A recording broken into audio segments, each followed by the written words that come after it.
Joe Biden becomes the 46th president of the United States. I'm Skyler Henry with the history being made at the inauguration in Washington.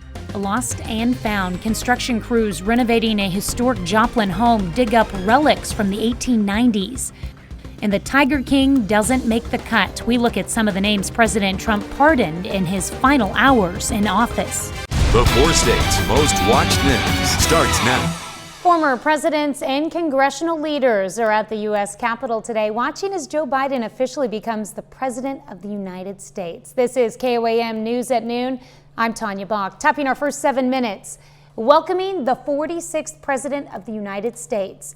Security in the nation's capital is fortified for today's inaugural events, and the swearing-in ceremony looked a bit different, with a much smaller crowd because of the coronavirus pandemic. Skyler Henry has more from Washington. Joe Biden swore the oath of office, becoming the 46th President of the United States. So help you God? So help me God. Congratulations, Mr. President.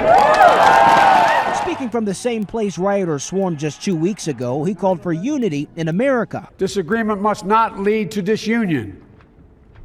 And I pledge this to you.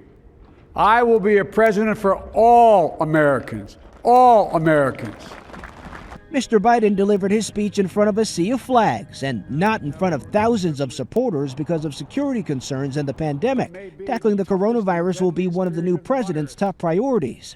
We must set aside politics and finally face this pandemic as one nation. One nation. The scaled-back inaugural ceremony still featured VIP guests and celebrity performances.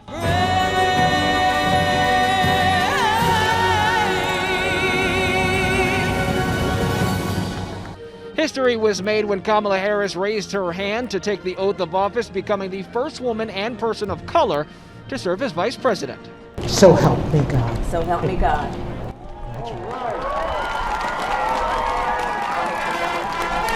President Trump made an early morning departure from the White House. I just want to say goodbye, but hopefully it's not a long-term goodbye. At a farewell ceremony at Joint Base Andrews, he did not acknowledge the new president by name, while promising to be back soon. I will be watching, I will be listening, and I will tell you that the future of this country has never been better. I wish the new administration great luck and great success. This afternoon, President Biden will take executive action to undo some of President Trump's actions.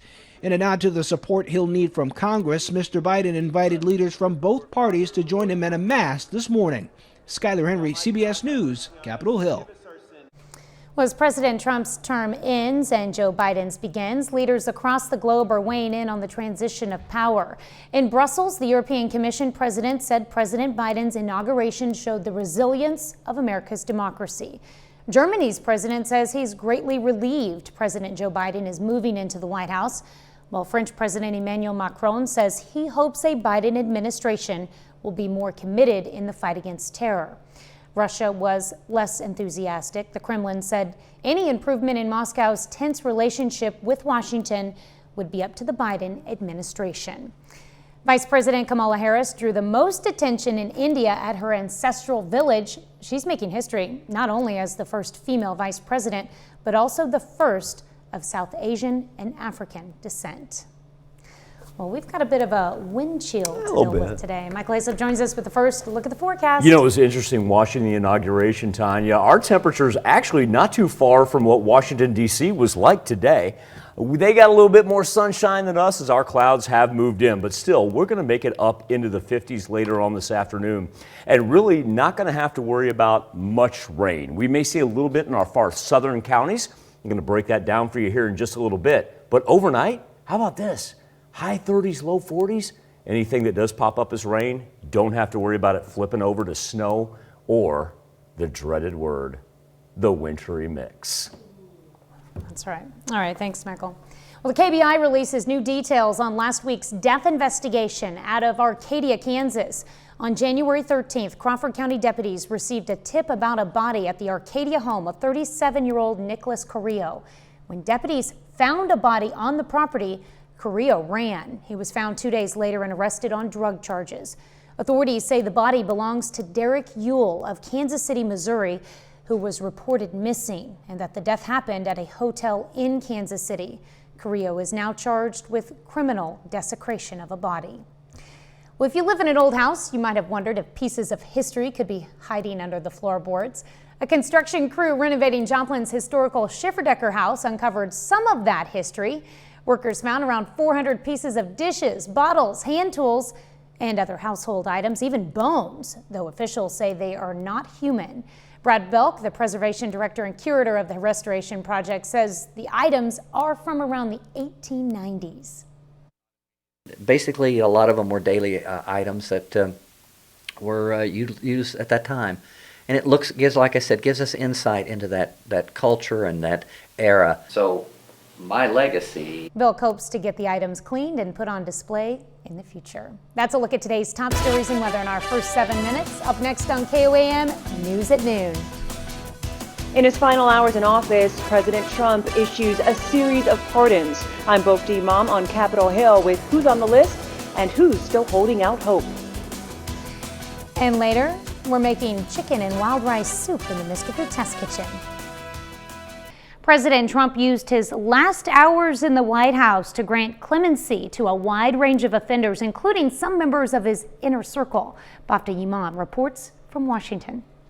Just after midnight on President Trump's last day in office, the White House announced he had issued 73 pardons and commuted the sentences of 70 other federal offenders. Every day we get stronger and they get weaker. The most prominent name on the list is former White House chief strategist Steve Bannon. Bannon is accused of defrauding donors in an effort to build a private wall along the Mexican border. His trial was due to begin in May. Two rappers also made the cut. Lil Wayne was pardoned. He faced a prison sentence of up to 10 years for possession of a firearm and ammunition by a convicted felon. And Kodak Black was sentenced to 46 months in federal prison for making a false statement in order to buy a firearm. That sentence has been commuted. USA! Despite pleas by some of the alleged Capitol rioters, I think that we all deserve a pardon. None were granted that request. Nor was Joe Exotic, despite fans in a stretched limo waiting outside the Federal Medical Center in Texas, where he's being held.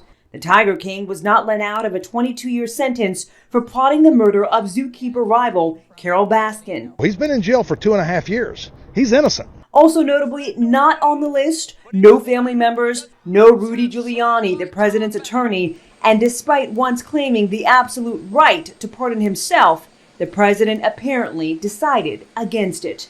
Bafta Imam, CBS News, Washington. President Trump also granted a full pardon to former Westchester County District Attorney Albert J. Pirro, Jr. The ex-husband of Fox News host Jeanine Pirro was convicted of tax fraud in 2000. Well, the new owners of the Oklahoma Zoo featured in Tiger King must now hand over their lion cubs to the federal government. And that's an order a federal judge gave the Greater Wynwood Exotic Animal Park. A lawsuit alleges animals at the facility are subject to unsanitary conditions, inadequate nutrition, and poor veterinary care. The judge ordered the federal government to take into custody all of the zoo's lion cubs that are 1 year old and younger, along with their mothers. Animals will remain in federal custody until the lawsuit is settled. The Greater Wynwood Exotic Animal Park is in Garvin County, Oklahoma. It was showcased in the Netflix popular documentary Tiger King. Still to come on the KOAM News at Noon, Mr. Food. Some say chicken soup cures whatever ails you, and it just might. Everything from the sniffles to a hungry belly. But first, Michael Hayslip returns with your complete forecast.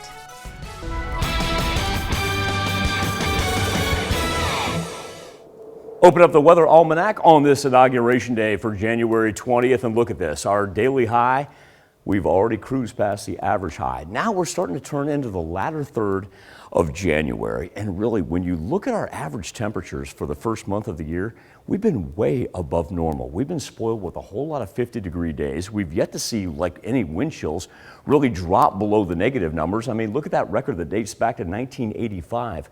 Where they dropped back to 12 below. Now, no, granted, we haven't seen anything from 1986 where it was up to 77, but it still has been a delightful beginning to the year. Here's where our temperatures range right now. We've yet to break the 50-degree mark, but remember, we've still got a little bit before our peak heating hours hit. That's going to be just a couple hours from now. 47 in Iola, and this is interesting because earlier, Iola actually had a wind chill that was about 16, 17 degrees, but now one of the warmest places we're talking about as far as pure temperatures go, not wind chill, but 46 in CJ, let's roll 46 in Welch as well, and 45 right now in your home of the Aurora Hound Dogs. We saw the wind just absolutely flip clockwise today, and the impressive thing about it, before sunrise, we were sitting anywhere from about 3 to 6 miles per hour. It was very unimpressive, but we were just sitting back and waiting and waiting and waiting. And now we're picking up gusts close to 30 miles per hour. Nevada, Chanute, Independence, all right there. Joplin and Grove, both at 22 miles per hour. And here's the thing, we're far from being done because we've got a whole lot more intense air. And so I know it looks a little deceiving. Even though the wind comes in from the south, this system is actually moving from west to east, and that's why the wind will continue to blow throughout the rest of the afternoon and evening.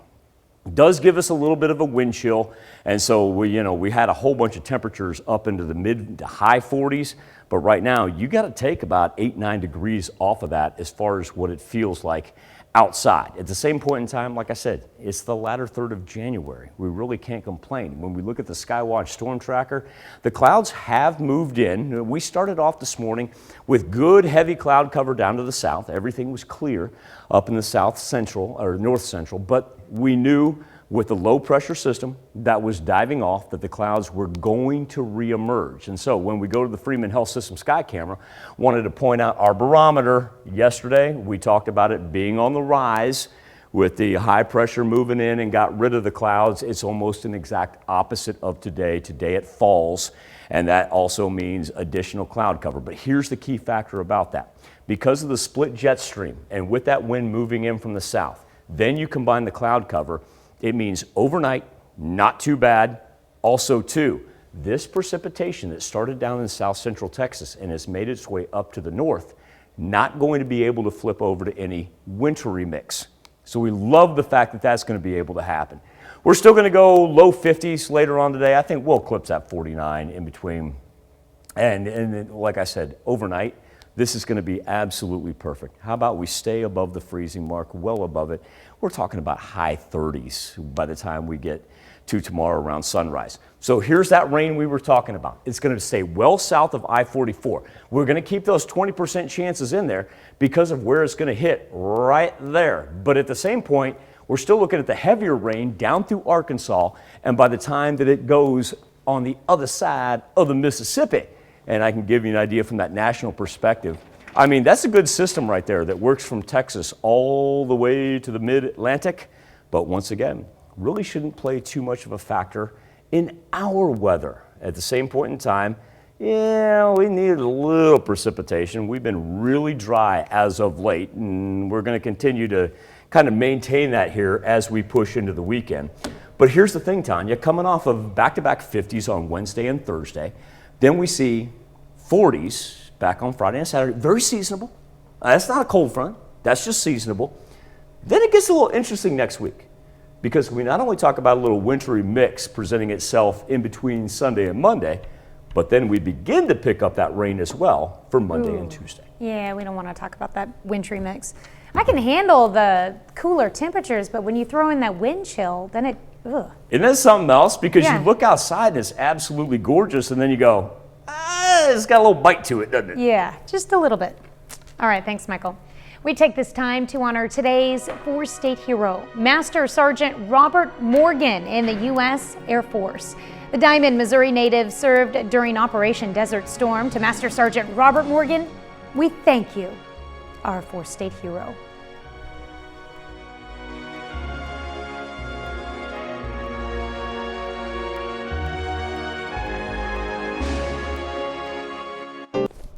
There's nothing more warm and cozy than a big bowl of chicken soup, but noodles aren't the only option. Howard shows us how to make his version of chicken and wild rice soup in the Mr. Food Test Kitchen.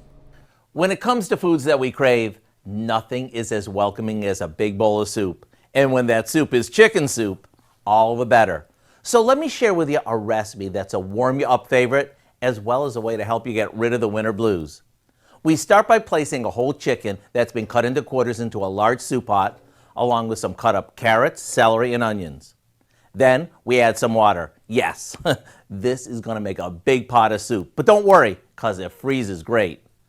For the part that gives this all its flavor, we add some salt, pepper, and a couple of spoonfuls of chicken base. And if you're not familiar with chicken base, it's a super rich take on bouillon that is, let's say, spoonable. And you can find this in the soup aisle. After this comes to a boil, we'll turn it down and let it simmer until the chicken is fall apart tender. After we remove the bones from the chicken, we chunk it up and back into the soup it goes, along with some wild rice. That's all there is to it. What we end up with is a big pot of soup that is packed with so much goodness, it's practically a meal by itself. To get this easy recipe, all you have to do is go to our website and look for chicken and wild rice soup. I know you'll be glad you did. I'm Howard in the Mr. Food Test Kitchen, where today we found a warm and cozy way for you to say, ooh, it's so good. Well, you can find this recipe along with a lot more good food from the Mr. Food Test Kitchen online. Just go to our website, KOAMnewsnow.com. Here's a look at our 4 state market prices.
Now remember, even though that Wednesday panel says in the 50s, we got a good south wind. Got a little wind chill, only feels like it's in the 30s right now.